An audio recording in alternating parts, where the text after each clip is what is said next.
This is the moment I've been waiting for, and I haven't had to wait very long at all. The second game into the new Premier League season. It's my new team against my former team. Manchester United against QPR at Old Trafford. It doesn't get any better than that. Having the away fans against me, absolutely seething that I decided to join Manchester United instead of sticking it out at QPR. And then I've got the home crowd, Manchester United fans, supporting me, wanting to pick up those 3 points. I'm looking forward to it. That's a big win for Arsenal with a 12:45 kickoff against Man City. 2-0 win there. Chelsea drawing 0-0 against Newcastle. Newcastle, they seem to be a pretty strong side this season. The last 2 years, they haven't done too much, whereas it looks like they're about to turn things around. Now, we've got Rooney out for this game, which is unfortunate. He's going to be out for 2 weeks or so. So, you know what? I'm gonna start Harry Kane for this game. I know I've got Hernandez as another option. We'll put Van Persie on the bench. Got Januzaj as well. But I think maybe we could switch out Di Maria to the left flank and bring on Fellaini for Pedro, who didn't have the best of starts at Tottenham in that 3-3 draw.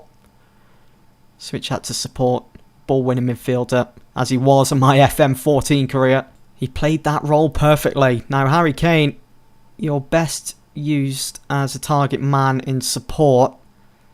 I want to try and get the best out of him, so we'll go for that. We'll see how it works for him. And for Di Maria, let's see. I think it was an advanced playmaker in support for the flank. Would you say in attack or support? Support duty will stay in the hole and look to spray passes. I think we'll use that. I mean, Di Maria is a fantastic deliverer of the ball. He could really pick out a pass. So we'll try and use that to his advantage in this game. James McCarthy, not an option really. I mean, he's fit for the game. Lazaro, we could probably stick him in there. At the age of 20, he certainly looks like an excellent catcher from Louis van Gaal when he was at the club. I think he signed him last season, actually. Right, that's going to be my team then to take on QPR, my former side. I'm looking forward to the team that Chris Hughton has put out there, whether he's using the same formation as I did. Look at that. Kulka, Adrian and Vargas all out. And he's going for a 4-5-1. Charlie Austin up front on his own. Hazard in the team. He's got Much, Boateng, Phillips and Fur. And he's got Norwich at the back. Certainly changed things around. And he's got McCarthy in goal. He's having to come in and replace Adrian. Bentaleb, he's signed Bentaleb. Fletcher's still there. Hoyler and Tarat. Now this is interesting. Tarat has moved back to QPR. I sold him, if you guys remember, to Aston Villa for 2 million, as you can see there. And they're absolute fools because they've had to spend 6.5 million to bring him back to Loftus Road. I think it's probably because Tarat had a fantastic season last year for Villa, and obviously his value's gone up and Villa have made a bit of a profit there. I mean, they got some good performances out of him, got into a suitable league position, and you know, they've made some money in return, so it's all good for them. But for QPR, I dread to look at their finances, actually. It just seems as though Houghton's gone absolutely crazy, signing players like Bentaleb and Boateng and Hazard. I think Hazard's a good signing. I'm just not sure about the others. It's a bit debatable, really. But who am I to talk about what QPR are doing now? I'm in charge of Manchester United. I've been given 106 mil to spend. I do wonder, though, who I would have spent that 30 million budget on in the summer if I was still at QPR. Would have been, I think I would have strengthened my attack. Oh, they've got a chance here. Hazard knocking it into the penalty area. We can't lose here today. It'd be an absolute embarrassment, wouldn't it? Boateng to Furt. They're passing it around nicely. It's good to see that trash is still being used. Oh, and Austin almost made it 1-0 there to QPR. It's a bit worrying. They could easily score from this corner. Much whips it in. Aiming deep. Boateng, what's he going to do? You need to be going to him, lads. Make that challenge. For Tongan. Good header using his height. It's Kane. He did well there. He's surrounded by QPR players and he still managed to find his teammate. Even though it was back towards Vertonghen. Coming up to half time then. Oh, we've got a chance here with the corner. Yeah, oh, it's off the crossbar. Oh man, I really thought that was going in top left. That would be nice. Just grab a goal now before half-time. We're starting to get a real feel for the game. Mata with a free kick. Did kind of miss it, I know, but what a fine goal it would have been. Would have been the goal that we're looking for. Harry Kane was targeted there. Herrera keeping the ball nicely. That's what I like to see from Manchester United. And being attack-minded. Yes, slips that through for Mata. And it's 1-0 to Manchester United. Harry Kane did so well there to hold on to the ball and pick out that run of Juan Mata to see him making that move. Great communication. And he just slips that through. And Alex McCarthy, yeah, he did get a touch on it. Deflecting it up into the back of the net. It's a poor save. Standing on his feet, not even diving for it. It's almost as if he doesn't care. Maybe he doesn't want to be playing at QPR anymore now that I've left. I doubt that so much because I hardly played McCarthy. He'll just be happy that he's getting picked. He should be anyway. Mata on a fantastic run here. Goes for goal and it goes into the crowd. What a finish that would have been. And that is half-time. We are leading against my former side. And it's been pretty even, to be honest. I mean, yes, we control possession. But QPR have looked very threatening when in front of goal. They've got Charlie Austin, of course, who scored his fair share of goals when I was in charge. Alright, that's that done. On comes Hernandez. We need to give him a few more chances, just like real life. See Hernandez, see what he can do against QPR. It should be a game he can score in. And coming up to the hour mark. Not too much happening at the moment. Playing possession football. Let's bring on someone else. Right, Herrera's looking tired. Okay, I can bring on Pedro. I can drop Mata into Herrera's position. And I'll take Herrera off for Pedro. Done. Probably could have brought on Januzaj, but I want to try and get Pedro minutes. He needs minutes. And I think he could come up with something here against QPR. Shaw then with a throw to Hernandez, who's pushing out wide. Stays persistent. Well done. Stays calm. And it's Fellaini that gets the second goal, who's on a yellow card. That is really good to see. Fellaini grabbing a goal. For some reason, Van Gaal had him on the transfer list and the loan list. And as soon as I come along, no, he's not on that. He's staying in my team. I want him part of Manchester United. And look at that for a finish. Absolutely put his foot through that. His left foot as well. And we're 2-0 up against my former side. Darren Fletcher coming on for QPR. Got another highlight here. Angel Di Maria. It's Mata again. Took a massive deflection off Anoa. It's going to be classed as an own goal. That's unfortunate for Anoa. I expected better of him. These things happen in football. He was amazing when I was at QPR though, guys. Oh, it didn't even touch Anoa from that replay. Alright, well, we're 3-0 up with 10 minutes to go. Absolutely dominant performance. Very convincing.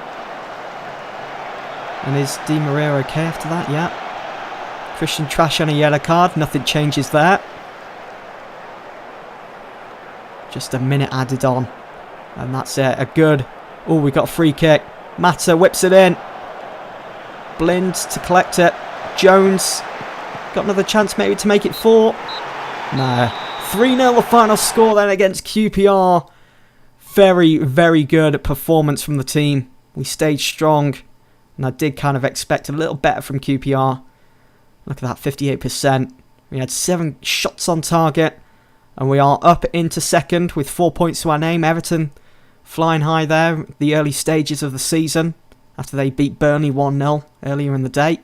Manchester United hammer QPR. It's kind of weird to see that because I think if I was still in charge of QPR, we would have at least put up a bit more of a challenge, especially at the back. And I would have hoped that we didn't concede that many goals against United. Maybe Chris Hughton, it's going to take a little bit more time for him to get used to life at QPR, basically. Marouane Fellaini was in fine form.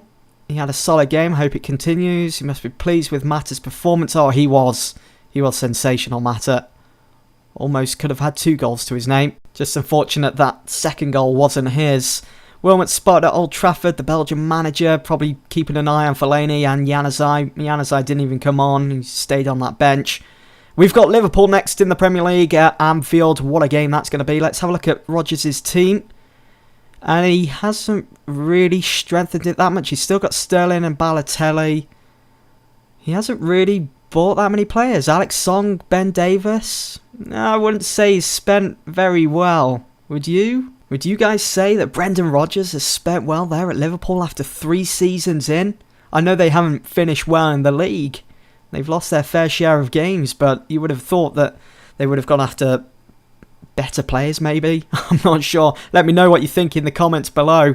Oh, we've got the Champions League group stage draw coming up. I'm looking forward to that. It's not my decision, but I think Herrera should be in the Spanish side. Oh my god. A sports hernia for David De Gea. He's going to be out for 4 to 5 weeks. Will everyone please stop getting injured? Rooney's out. We've got Falcao out. We've got De Gea out now. We're facing a goalkeeper crisis. I wouldn't say that. I mean, we've still got Sergio Romero, who I think he's going to be quality when he does come into the side. Just like real life. But yeah, I mean, as another backup to Romero, I've only got Pereira because Van Gaal, for some reason, sold Valdez to Sevilla. But I think Romero can get the job done. Nice. We've been given 6 million. And Muller has penned a new Bayern Munich contract. So he is out of the equation for me signing him this summer transfer window. Right, on to the Champions League group stage. In Group A, we've got Benfica. Group B, Arsenal. Group C, Real Madrid. In Group D, Juventus. Group E, Chelsea. Group F, PSG. Group G, Bayern Munich. And Group H, Barcelona. That's the first seeds done. We are in the second seed. So Dortmund, Shakhtar, Manchester. You gotta be kidding. We're gonna be playing Real Madrid in the group stage. Olympiacos, let's keep moving. Group H looking strong there. Milan and Barcelona, and Group G as well. Let's carry on. Entering Group A. In Group B, you've got Mönchengladbach. In Group C, joining us will be Olympic Lyon. What a tough group it's been so far. Athletic Bilbao in Group D. Let's keep moving. Liverpool in Group G. That's a tough group for Liverpool. Group H and Marseille. And finally, in Group A, Sparta Prague, Hafia. Group C, Club Brugge, who Manchester United are facing in real life for the qualifiers. And that is pretty much it. So there is the confirmed Champions League group stages. Can we qualify for the knockout rounds? Look at that group. Real Madrid, Lyon, Club Brugge. Certainly going to be no pushovers, all of those teams. And when do we play our first game? They haven't even announced it yet. I think we need to... do I need to advance then? I think I do. We've just got that game against Liverpool. Just days away. Right, let's have a look at the schedule. When do we play our first Champions League game? It's not far away. It's against Lyon at Old Trafford. So I will be back with you guys for a live comm for the whole game against Real Madrid at the Bernabeu. Looking forward to that. Falcao is back from injury, and so is Wayne Rooney. All looking good there. We've got the Capital One Cup third round draw. Let's go through this. Bournemouth and Peterborough, Brighton and Hull, Cardiff and Arsenal, Watford and Leicester, Charlton and Chelsea, Man United and Everton. We're at home for that fixture. That'll be a good game, that. Can we get through to the fourth round? That is the question.